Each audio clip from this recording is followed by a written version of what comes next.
Jambo la kwanza la kuanza nalo ni kumshukuru Mwenyezi Mungu kwanza kwa kutuamsha salama sisi wote ambao tuko hapa na wengine ambao sasa hivi hapo Manyata hapo, na wengine ambao wanaofuatilia mkutano huu mubashara kupitia vyombo mbalimbali vya habari. Jambo la kwanza tunamshukuru sana Mwenyezi Mungu kwa uhai na afya njema.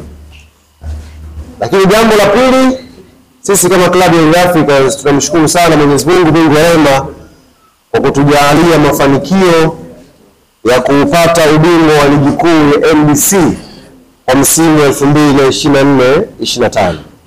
Nimshukuru sana Mwenyezi Mungu kwa sababu tulianza naye msimu pamoja, tukawa naye katikati kwa maombi na sala nyingi, na tumefika mwisho, tumefika naye Mwenyezi Mungu na ametuongoza kwa kutujibu katika yale ambayo tulikuwa tukimuomba.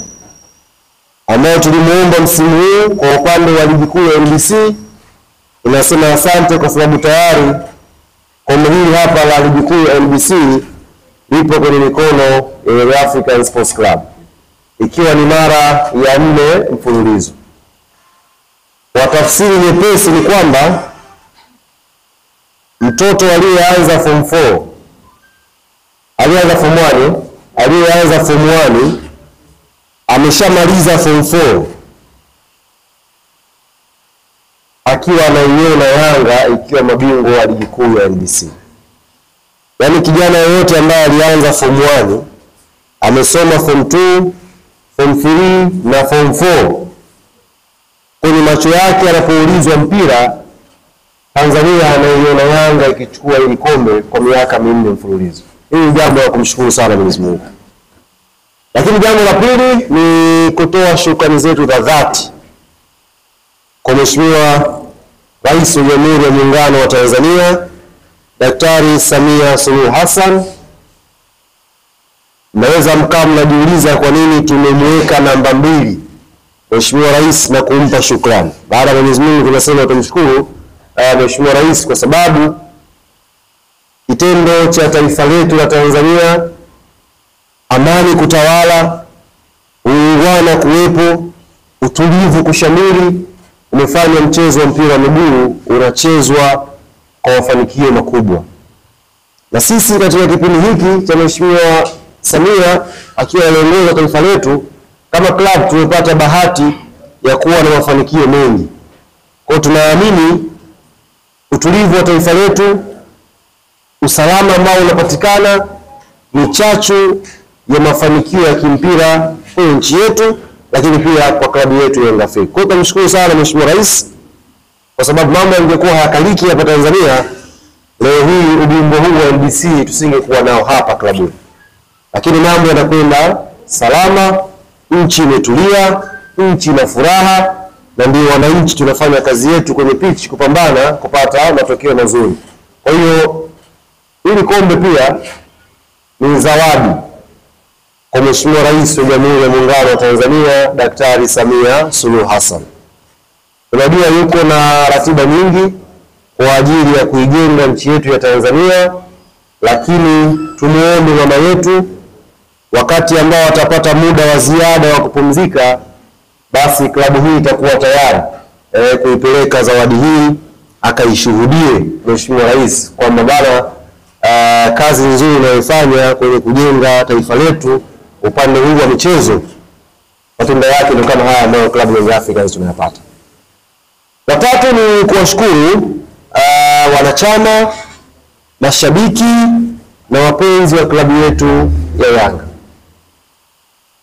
Huu msimu mpaka tumefika mwisho, tumepitia mengi sana kama Yanga Afrika. Mpaka tumefika mwisho, leo hii tumeketi hapa, tuna ubingwa wetu, tunajipongeza, tumepitia mengi sana kama Yanga Afrika. Lakini siri yetu ya mafanikio, licha ya chombo kupigwa sana na mawimbi katikati kwenye safari, siri yetu ya mafanikio ni umoja, mshikamano na upendo kati yetu. Hata katika nyakati ambazo chombo kinayumba, bado Yanga tulibakia pamoja, na manahodha ambao tuliwapa dhamana ya kuongoza chombo chetu, tuliendelea kuwaamini kwamba watatuvusha kwenye hicho kipindi kigumu, na alhamdulillah tumevuka. Zile nyakati ngumu tumezivuka, na leo tumefika mwisho wa safari ya ligi kuu tukiwa mabingwa wa ligi kuu ya NBC. Kwa hiyo niwapongeze sana wanachama wote, tena kuanzia kwenye viongozi wetu wote wa kanda, viongozi wetu wote wa matawi, waratibu wetu wa mikoa, wanachama, mashabiki, matawi yetu yote. Kwa niaba ya uongozi wa klabu yetu ya Yanga tunasema asante sana kwa umoja, upendo na mshikamano ambao mmeuonyesha msimu huu. Baadaye kidogo hapo nitaingia ndani kidogo kueleza kwa nini nawaambia katikati ya safari chombo kilikuwa kinapigwa na mawimbi kinayumba namna hii, lakini bado tulisalia kuwa imara na upendo na tukavuka, na leo tunasimama kama championi wa ligi kuu ya Tanzania kwa mara ya 4 mfululizo. Shukrani ya kipekee iende pia kwa benchi letu la ufundi, kwa wachezaji wetu kwa kazi nzuri ambayo wameifanya msimu huu kuhakikisha wanavuja jasho, na ilipostahili damu kumwagika walimwaga, kwa sababu waliumia, walihatarisha usalama wao kwa ajili ya kuhakikisha wana Yanga tunapata furaha. Kwa hiyo tunawapongeza sana wachezaji wetu, tunawapongeza sana benchi letu la ufundi kwa kazi nzuri ambayo wameifanya kuhakikisha Young Africa imefurahi. Mwisho kwenye shukrani, tunawapongeza pia timu zote 14 ambazo zimeshiriki ligi kuu msimu huu.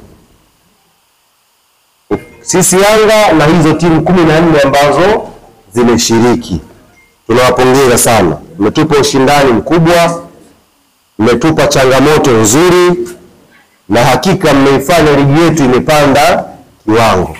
Kwa sisi Young Africa tunawashukuru timu zote 14 ambazo tumeshiriki nazo ligi msimu huu. Lakini kwa kipekee tusiache kumshukuru Aviola. Tunamshukuru sana Aviola kwa ubabaishaji, udanganyifu, propaganda za hapa na pale hazikwenda bure. Zilitufanya tuwe macho na sisi tupambane. Taibia siri kidogo leo ndugu zangu. Siku moja Aviola walikuwa wanazungumza, si mko baada ya mechi gani? Walikuwa wanazungumza bila hofu na mashaka yoyote. Nafikiri ilikuwa KMC pale. Msemaji wa Aviola akasimama akasema tunacheza mechi za Yanga. Wakumbuka? Bila mashaka yoyote. Msemaji wa Aviola akasema tunazicheza mechi za Yanga. Ile kauli ndugu zangu ndio iliamua hatima yao msimu huu, kama mlikuwa hamjui. Yaani kilichowaponza au kilichomponza Aviola msimu huu ni mdomo wake. Baada ya kutamka hadharani kwamba anacheza mechi za Yanga, sisi Yanga tukajiuliza, anachezaje mechi zetu? Anacheza kivipi? Ana nguvu gani huyu wa kusimama na kusema kwamba anacheza mechi za Yanga? Anajua nini? Kiburi chake ni kipi Aviola? Na sisi tukaweka mguu chini, tukakubaliana kwamba ukiwa wanasema Waswahili, ukiwa mvuvi wa pweza unakutana wapi? Mwambani. Sasa mwisho wa msimu umefika. Furaha yetu Yanga sio tu kuchukua ubingwa, furaha yetu pia ni kumuona Aviola akaondoka patupu. Hiyo ni furaha yetu kubwa ambayo wana Yanga tuko nayo. Kuna furaha ya kuchukua ubingwa, alafu kuna furaha ya kumuona Aviola ameondoka mikono mitupu. Na niliwaambia siri, lini, siku gani Yanga tuliketi chini tukaweka dhamira, sasa leo tukubaliane huyu Aviola aondoke mikono mitupu msimu huu. Kwa sababu unapojitangaza hadharani kwamba wewe unacheza mechi za Yanga, maana yake wewe una msuli wa kuisumbua klabu hii kubwa na kongwe Afrika Mashariki na Kati. Maana yake uko tayari kwa mapambano. Na sisi tukasema sawa, kama kuna kitu Yanga hatujawahi kukihofia ni mapambano, acha twende katikati tukapambana, na mwisho wa msimu mshindi anajulikana nani. Kwa hiyo nichukue fursa hii tena kuwashukuru sana Aviola na watu wake wote kwa uboreshaji ambao wameleta msimu huu, kuhakikisha wameongeza nao chachu na flavor ya ushindani kwenye ligi. Sasa kutoka jana ambako tumechukua ubingwa, swali ambalo wanayanga walikuwa wakijiuliza, tunaanza lini sherehe za ubingwa? Ndio swali kubwa ambalo wanayanga wamekuwa wakitumia. Lakini pasina kusahau wanayanga wenzangu, hapa sio mwisho. Hapa sio mwisho msimu huu. Tarehe 29 tutakuwa na mechi nyingine ambayo ni fainali ambayo itafanyika Zanzibar.